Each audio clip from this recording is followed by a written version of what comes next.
everybody, to a brand new episode of All Gas, No Trash. My name's Josh. I'm here today with good buddy Adam. Yes, hello, greetings. And as per usual, this is the No Curse Minute, sponsored by Game Rage Magazine, the only magazine on the internet that doesn't actually exist, but has cool things for you to look at, even though it's not actually a magazine. And this is the most all right and the most decent podcast. Yes. No, it's the most decent and the most all rightest. Okay? The most all right is all right, music podcast in all the land. Absolutely. And if you disagree with us, well, we can't say it because, it's the No Curse Minute, so we have to wait until it's over. Well, we're just about there. Just about there. Also, yeah, we're close enough. Go fuck yourselves. All right. Anyways, we have some new music to listen to today. A new track, if you will, by one very particularly interesting artist who we have, come across. And, our competitors be damned. Yeah, indeed. So there were some things I forgot to point out for the last episode where we talked about Gelli Haha. For starters, when I talked to that Taylor Nicholson woman, I can't tell you any dates because that was not discussed. But what I do know for a fact is that she's involved in Ginger Root's next project, which he's already working on. So we could be getting either an EP or an album in the near future already. I'm excited about that. With the creative direction, I assume, with this David Guettel and Taylor Nicholson duo. Yeah. So more good things coming on the way from Ginger Root. And as much as we love good buddy Ginger Root, all right, say it about him. What are we talking about today? Shit, I wasn't even done with the Gelli Haha stuff. Going back to the Silver Lake Lounge from last week, talking about some of the other things. As far as this project goes in visual appearance, there is a cohesive unit that is portrayed amongst the... Wait, how many are there? 6? I don't know. I think there's 7 people. Two flute players, 2 dancers, 1 person on synth, 1 person on drums. How many is that?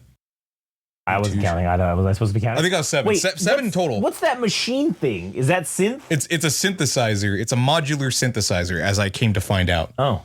Yeah. Okay. So modular synthesizer. But talking about like what makes this project stand out visually is that it feels like everybody's a fucking character within the project, because we have the Gelli Company, and I don't really know what the deal is with that, if she's like a project or an experiment or some type of alien, because I've been looking into the like literature of the album and shit, and it says she's between Studio 54, referring to like the disco club and Area 51. And then, in Area 51, like, I don't know if that implies that she's like an alien. Escaped government project. Yeah, I don't know. I think it's something like referring to the Elfin Lied reference I was making, is that maybe she's like, she's like an experiment, like a juvenile, like manic pixie girl that got out, and she's like playful and all this shit, and they got to get her back in her box, like the things from Cat. Thing 1 and Thing 2 from Cat in the Hat. Man, dude. Her next album should be Gelli Haha. I have the nuclear code. That would be awesome. I have the nuclear code, but yeah. So I mean, every part of the project with the members, the flute players have like these bonnets on their hair. And then the person on synthesizer has like this Turkish Airlines fucking outfit. And then the 2 dancers kind of look like they have like Thing 1, Thing 2, Chapulín Colorado, like from Chavo del Ocho. Yeah, it's just, I like this project a lot, man. And I think me talking about it, it shows like it's not only just the music, it's how the project is presenting itself within the performances itself. I think there's many good things to come for this project, but I rambled on for a bit. So what were we at in terms of time? It's 5:21. 5:21.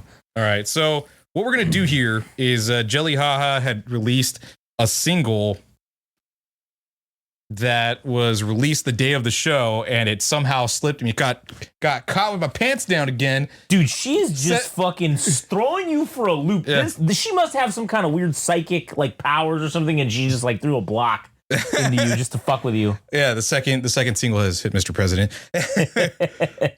So what we're gonna I have to finish this book. So what we're gonna do is we're gonna have Josh listen to the single, which is called Funny Music, which I'm assuming is going to be the intro for the album itself. Well, it is, according to this. It is? Yeah, it's the first track. Track number 1, fun, because they have the album on here and they have all the songs listed. So okay, yeah. So Funny Music is going to be the intro track off of the album. Oh, she is an alien. She's an alien? The 10th track says Pluto is not a planet, it's a restaurant. Oh, okay. So she's an alien. Yeah, she's fucking alien. All right. So we'll have Josh listening to this track. I can't wait.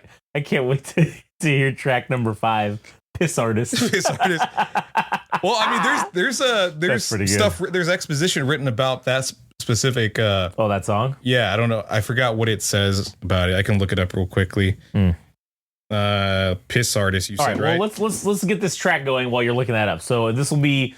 So pull up your fucking Zune Marketplace and your your sonographs or whatever. Your sonographs, your phonograms. and find Gelli Haha Funny Music. Here we go. All right. That was the newest single off of Gelli Haha's debut album, Switcheroo. And that song was called... Fuck, what was that song called?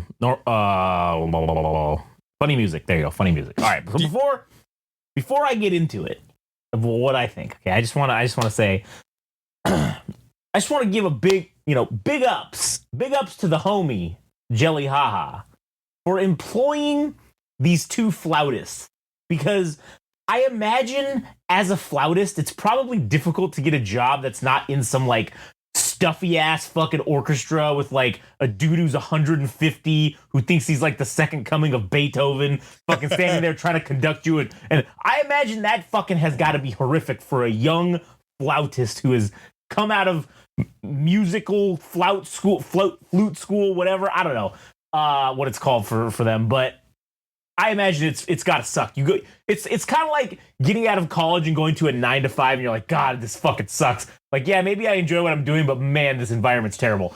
I imagine that's what it's like. Okay. But now you get to go work for like an artist that is not that, seemingly. I mean, I don't know. Maybe she does think this is the second coming of Beethoven. I don't know. But I think that's pretty fucking cool. Because and this is why I give big ups to her. Because you could just use the synthesizer person to do that. You don't really need the flautist to actually do it. You could just get someone to do it or pre-record it. You don't have to have them employed and come live perform it. You know what I'm saying? It adds a lot too, because as I said before, everybody that's in the project does choreographed dancing too. Yeah. They're not as frequent as Gelli Haha herself, but they certainly add stuff musically, and they also add stuff in the choreographed sense as well. Yeah. And so anyway, so I just wanted to put that out there. Okay. So now, this shit's the next. This is the next big thing. Barack, no, Gelli. This is just another. I'm telling you right now, we've only heard 2 songs out of this. You've heard more. I've only heard 2 songs off of this album. All right, and that's the only 2 that are out. You've heard. I don't know how many. I don't know if she played the whole fucking album at that thing. No, I think she probably played like 5 or 6 tracks. Yeah. Okay, so like half roughly. Yeah. So, I am just saying this now. This might be another fucking like 11 out of 10, dude. Like I don't think that's an exaggeration. I don't think it is either. I think it's setting up itself up for a high score. Yeah, man. This shit is the future. Like this. People are sleeping on Gelli Haha right now, and will soon. I fell asleep. Like I missed out on the second single because I didn't even know she just released it. There was no announcement. I don't think there's any announcement. Got caught sleeping. Yeah, people are sleeping on Gelli Haha, and you know what? this shit is this shit's gonna be on K-Rock at some point in some manner. I don't know how or what, but this shit's gonna be played everywhere. And I kind of think we're on the. I mean, this sounds like a Ponzi scheme, but like we're at the ground level, man. Of a new sensation that's going to hit the world. And honestly, if it doesn't go somewhere, then everyone else should just quit, because there's no fucking point.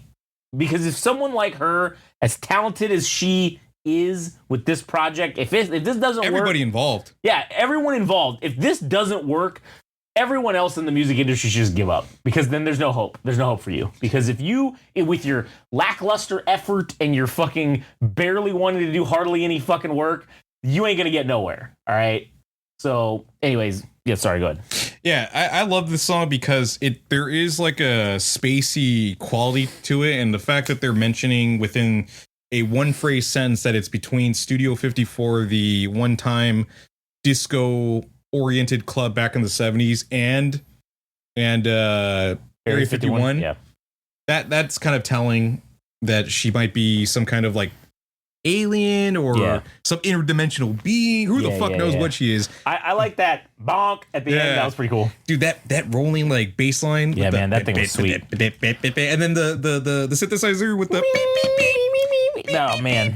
Beep, beep, beep. And then you got the flutes coming in. Jesus, oh, dude. Man. Then you got her like weird, like Bjork, like fucking Kate Bush voice. And it does it for me, man. In so many words, it does it for me.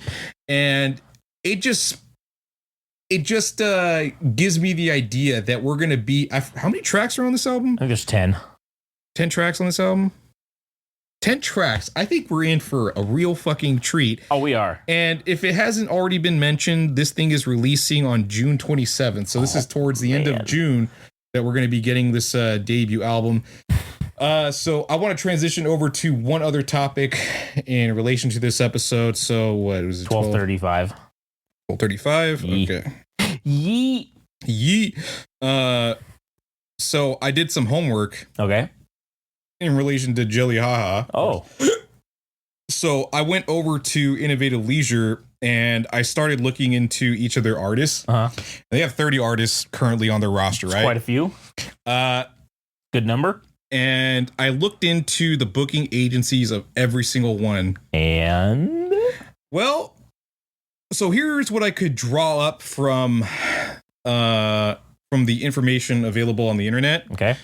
So of their 30 artists, 2 of them are part of Paladin. 1 of them is part of Wasserman. 2 are part of United Talent Agency. Another 2 are part of Anniversary. Then another 2 are part of Space Agency. And another 2 are part of High Road. And lastly, Ground Control also has 2 artists that are on their roster from Innovative Leisure. So I point this out because this is me throwing down the fucking throwing down the gauntlet. I'm thinking when it comes to booking agencies for Gelli Haha, Ginger Root is on Ground Control touring. Yeah. Innovative Leisure has 2 artists that are part of Ground Control touring, right? So I think there's maybe 2 or 3 agencies I think that could vie for their bid to have Gelli Haha on their roster. I think it's Ground Control, with the idea that by having them on the same booking agency roster, that she'll eventually play with Ginger Root, which I think is very likely. And the fact that the projects are so interweaved with 2 people that are on the creative direction of the project, with Taylor Nicholson and David Guttell, it makes sense to have these 2 tour together because they'll be able to set up all the pieces for both projects. And it's kind of like an in-house, like an inner circle thing. Yeah. What I will say the downside for Ground Control touring is they don't have quite the they have a pretty substantial roster when it comes to artists, but as far as things that can surround Gelli Haha like in the future, I don't know if it's there. So I think maybe she goes with Wasserman if they reach out to her, which is probably like one of the larger booking agencies out there. And that has like faces like Magdalena Bay and Sam Austin's and pretty much everybody under the sun. And I think Wasserman inches out Ground Control because they have more to offer her. I really think she's going to be an artist that appears on television. And I think the person that can do that for them is going to be Wasserman. Yeah. Because they're the biggest, one of the biggest agencies in the game. And on top of that, when you talk about, let me just pull up a infographic that I have from Booking Agent Info. So when it comes to Coachella, 4% of the total artists that are booked at Coachella are Ground Control. Okay. How many does Wasserman have? 23%. Jesus Christ. So, that's almost fucking what, 6 times more? Yeah, essentially. So a quarter of a chance that if you end up at Coachella, you have a better chance of you're going to basically be on if you want to have a better chance at being at fucking Coachella, yeah, you go with Wasserman. Yeah. So I'm thinking she ends up at Wasserman. Mm-hmm. Yeah. 1, because they can give her the opportunity to end up at Coachella. And 2, I think she's going to end up in some television spot. I don't know who's going to book her first, but I think this is an artist ready for television already. Yeah. Already. Oh, agreed. And I will say this, though. A Ginger Root, Gelli Haha tour, and then potentially maybe some sort of a collaborative artistic effort, whether that be an album or what, I don't know, what, a couple songs, whatever, an EP. Man, that would be straight fucking fire. Yeah. Straight fire, dude. Yeah. Maybe she's like an alien that transports to fucking Ginger Root's universe or some shit. That would be fucking cool, man. Like, that's what they need to do. If they haven't already started doing that. Yeah. You motherfuckers need to get on this shit, all right? You need to put some shit together. If you need some ridiculous ideas, just listen here. You'll hear them. We'll talk about them. Yeah, we get the ball rolling on. We're going to ship fucking Ginger Root and Gelli Haha. It's going to happen. I think it's going to happen. Collaboration, all right? Whether she ends up on the same booking agency as Ginger Root or not. Yeah, it's irrelevant. I think it's still happen. I think it's still going to happen. But that pretty much wraps up the episode. So thanks for tuning in, and hopefully we provided some meaningful information to you about Gelli Haha, and we'll see you all in the next episode. Oh, and also, if we didn't provide you with any meaningful information, then go fuck yourself, because we don't care. All right. I don't know why that is. I don't know why that was necessary, but okay.